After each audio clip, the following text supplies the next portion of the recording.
I have a small favor to ask that takes you literally a few seconds.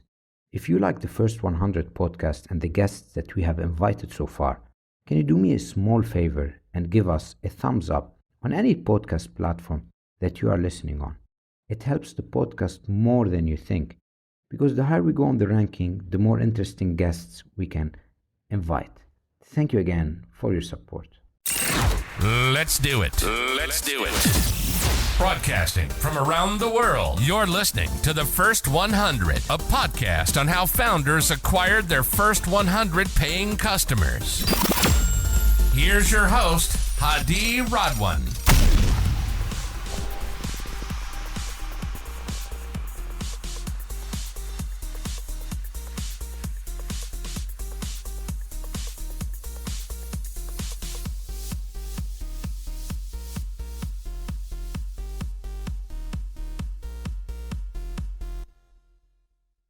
Good to have you on the show, Josh. How are you doing today?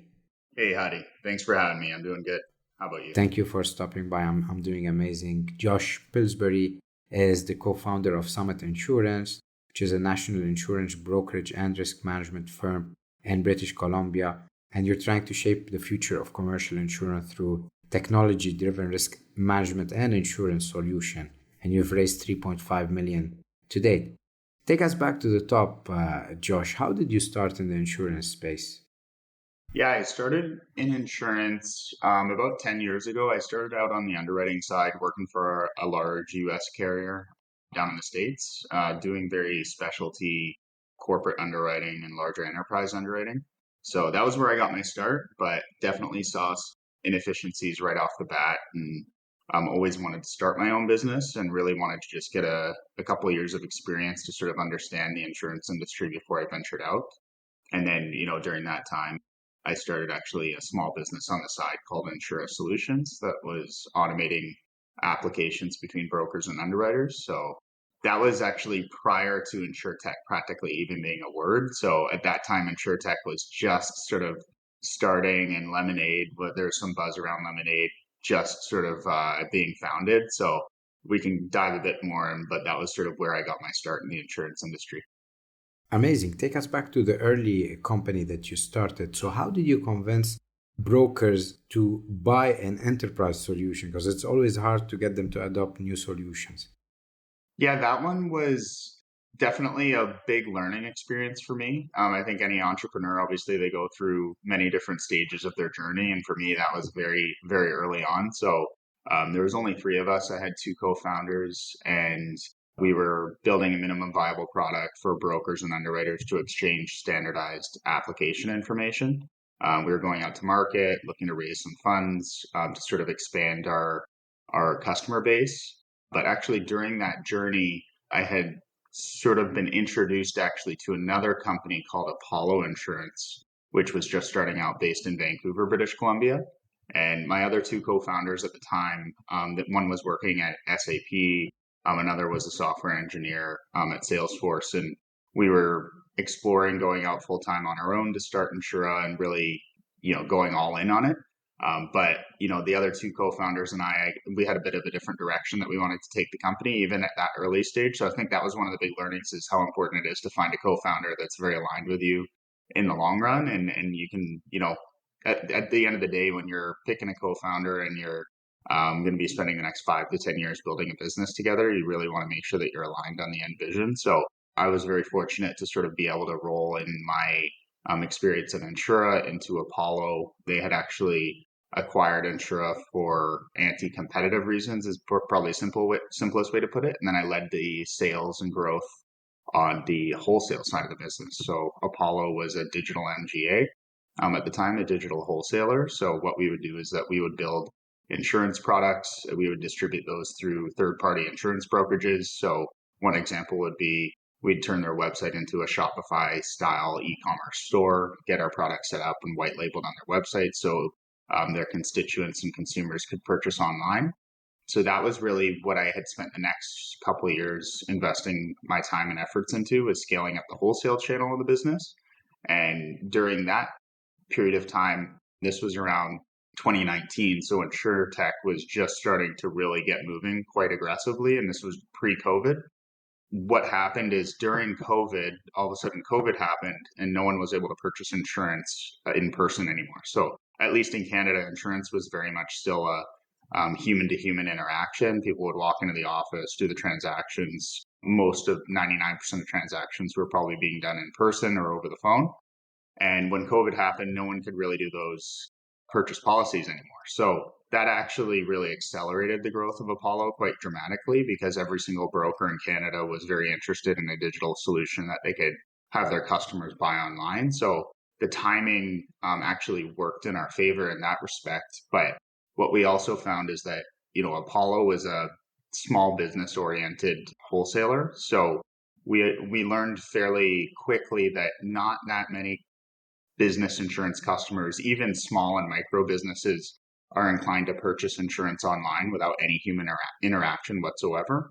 So, we were getting, I would say, moderate traction at Apollo, but, where we felt it would make the most sense is if we started building a few personal lines products as well, because those products were able to be distributed online at scale much, much better. So we built actually a renter's insurance product, and then we started distributing that through the brokers. We had quite a bit of success there. But again, when you're distributing through the wholesale channel, or if you're selling through a broker, you really have to, like any MGA or any wholesaler, you have to really be focused on the volume and driving the growth, and having a broker who knows how to do digital marketing, generate customers. And we just felt that given the stage that we were at, it actually made sense to start our own brokerage to be able to sell our products direct to consumer. So I had actually met my current co-founder, Davis Gilbert. He was running a large regional brokerage out in Manitoba, which is in central Canada. I had met him through Apollo because they were using the Apollo software. And then we decided at Apollo that we wanted to start our own internal brokerage. So I had reached out to him, and I knew that he wanted to start a brokerage, and he actually came over to Apollo, and we co-founded the direct channel of Apollo, which ultimately generated the vast majority of the growth thereafter. So in the first year of operations, we scaled from 0 to over 15,000 new policyholders. We generated almost 100,000 leads. So, customers that had filled in complete full applications, gotten quotes online.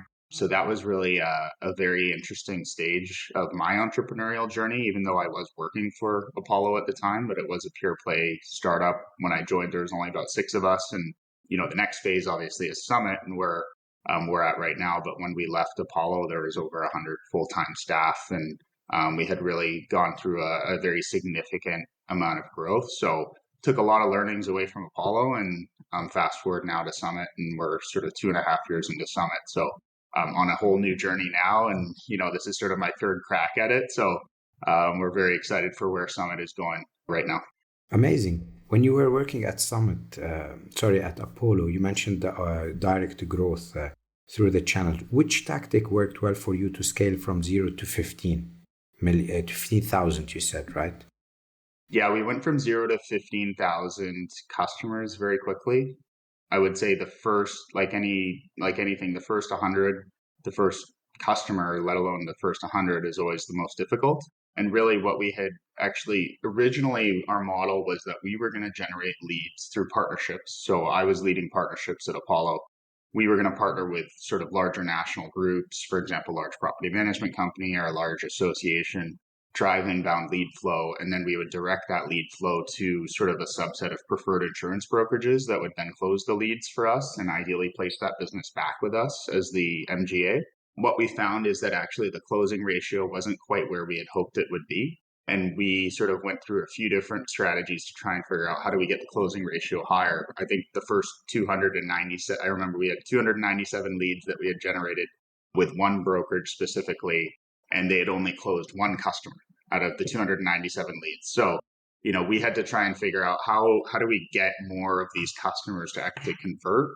And when we don't have control over the front end of that experience because we're selling through a broker, it was sort of challenging to really get to the bottom of that. So that was really the genesis of why we started our own brokerage, because, we were the lead generation engine and the product. And so it felt like a natural fit for us to also build out the sales function of the company as well, which ultimately an insurance brokerage really is a sales company. So the first 100 customers, I would say really it was a function at that point, and to boil it down very simply was, response time. It was making sure that we were reaching out to these leads in a reasonable period of time, and not just sitting on them because, when it comes to a small micro business or even a personal insurance customer, a lot of brokerages are more focused on higher ticket commercial sales. And so, if you're getting a massive influx of small business or micro small business, that might not be quite as big of a priority to you as a brokerage. Whereas for us, that was the number one priority because that was like our products and our leads. So I would say that was really the initial driver, and there was a lot more that came after that. But the initial driver was just making sure that the leads were being responded to in a timely manner. Amazing. I believe we discussed this before the call on Summit, that you're following a B2B2C approach where your end user, the revenue generating customer, is the policyholder, but in the middle, you have actually maybe agents, broker, third party distribution channels that are bringing in those leads for you. Talk to us on the strategy on not only acquiring those intermediaries, but also making sure that they're getting you the right leads, because you need the conversion rather than just the leads to get the revenue in. Yeah, you sort of nailed it. Is that, we have right now over 1,200 commercial insurance customers and customers. At our core, we're a tech-enabled commercial insurance brokerage. We do primarily use off-the-shelf, best-in-class technology to streamline a lot of the day-to-day operations and the policy management. Although we do, after this most recent, and I'm sure we'll touch on this most recent round of financing, have plans to build in internal technology to really accelerate everything that we're doing. But, even though we have 1,300 commercial insurance customers, the way that I view our business is that our customer is the broker or the producer. And we don't work through third-party brokers or producers. Everyone who is a broker at Summit is a full-time employee. They're producing business on behalf of Summit, and that's our model. We like the idea of building Summit as a brand and building, a very large entity when it comes to a commercial insurance provider in Canada. But, hiring the first commercial producer and then hiring the second is very challenging, especially when there's, the state of the market is that it's highly competitive and there's a very big talent gap, I would say, in Canada when it comes to producers. So, hiring the first seems almost impossible. Then hiring the second, the third is very challenging. Fortunately, right now we have a team of 23 full-time and we're continuing to grow and hire more and more producers. But at the beginning, it's very much like anything. It's just getting someone to understand the vision, the end goal, where we're headed. Ultimately, being part of something that's bigger than just yourself is a big part of the decision. And in the end, it has to be worth their time, of course, from a compensation perspective. So, our first quote unquote 100 customers, I would view as producers and account executives. And we have 11 full-time right now. So we're actually not quite where we want to be in terms of, the end goal, but in terms of end customers, we do have 1,200, 1,300 customers that are recurring commercial clients at this point.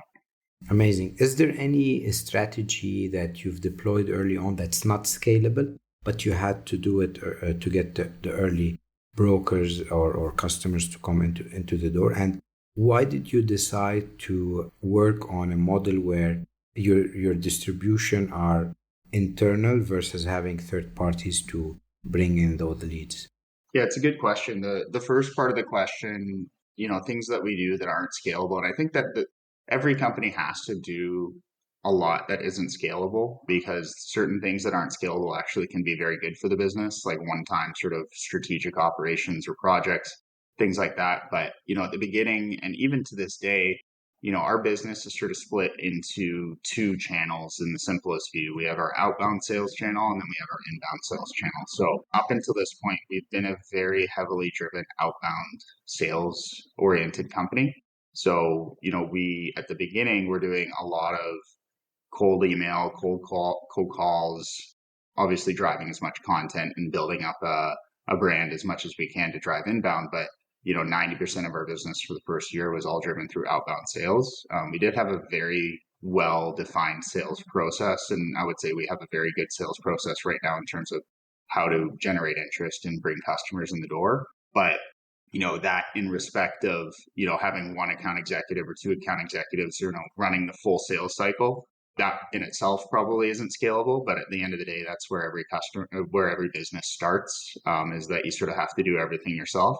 Fast forward to where we are today is that we have a team of sales development representatives that work the front end. They open the conversations, they book the meetings for the account executives.